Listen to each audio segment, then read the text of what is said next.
Ek wil vir hierdie week wat voor lê, net so 'n bietjie 'n gedagte by jou los en dit is om na te dink oor gebed in jou lewe.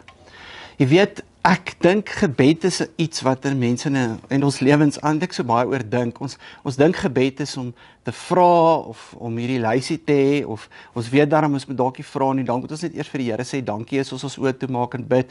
Dalk weet jy al dat gebed is 'n ding wat jy enige tyd kan doen. Jy hoef nie dit op 'n spesifieke manier te doen nie. Skryf Jesus en sê Jesus vir ons daar in Matteus, hy sê, jy kan eintlik na jou binnekamer toe gaan en daar gaan bid.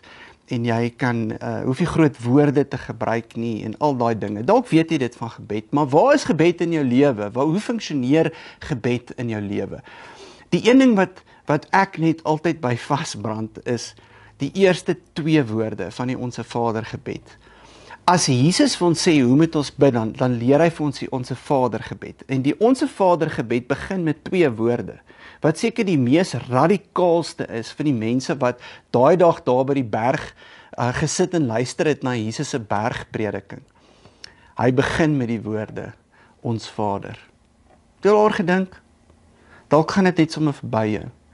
In die geskiedenis van die Ou Testament was daar nie 'n manier wat jy oor God gedink het as iemand wat jou pa is nie. God was ver, God was hierdie allerheiligste, God was kwaai, God was iemand by wie net die hoëpriester kon eenmal 'n jaar miskien by uitkom.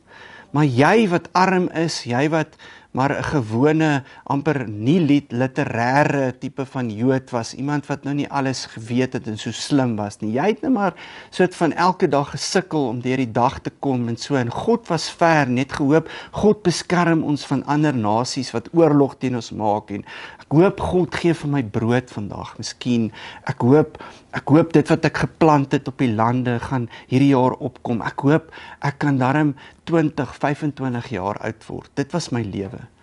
En hier kom Jesus en hy sê, nee, as jy bid so, ons Vader wat in die hemel is. En onmiddellik verander Jesus daai verhouding tussen ons en hom.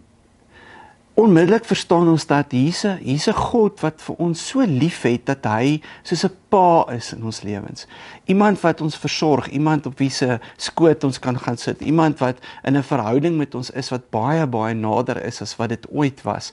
Iemand wat liefdevol is, 'n Abba Vader. So miskien moet jy net hierdie week vashaak by daai eerste 2 woordjies van die Onse Vader gebed en dink oor ons, nie ek nie, nie my nie, nie selfsugtig nie, maar ons as 'n kerk, ons as 'n gemeenskap van gelowiges, ons as 'n liggaam, ons het 'n pa, en daai pa sorg vir ons, en daai pa is vir ons lief, en wanneer ek bid, is dit omdat ek tyd met my pa spandeer, en omdat ek wil hê dat hoe my pa dink, en hoe my pa dink ek moet optree, en hoe my pa se waardesisteem is, moet oorspoel na my. Ek wil soos my pa wees. Ek wil dieselfde goed glo en doen as wat my pa vir my geleer het om te glo en te doen. Hy's my pa. By hom is ek veilig. So mag jy hierdie week as jy bid, sommer so 'n bietjie jou oë toemaak en 'n ander prentjie in jou kop hê as wat jy altyd het.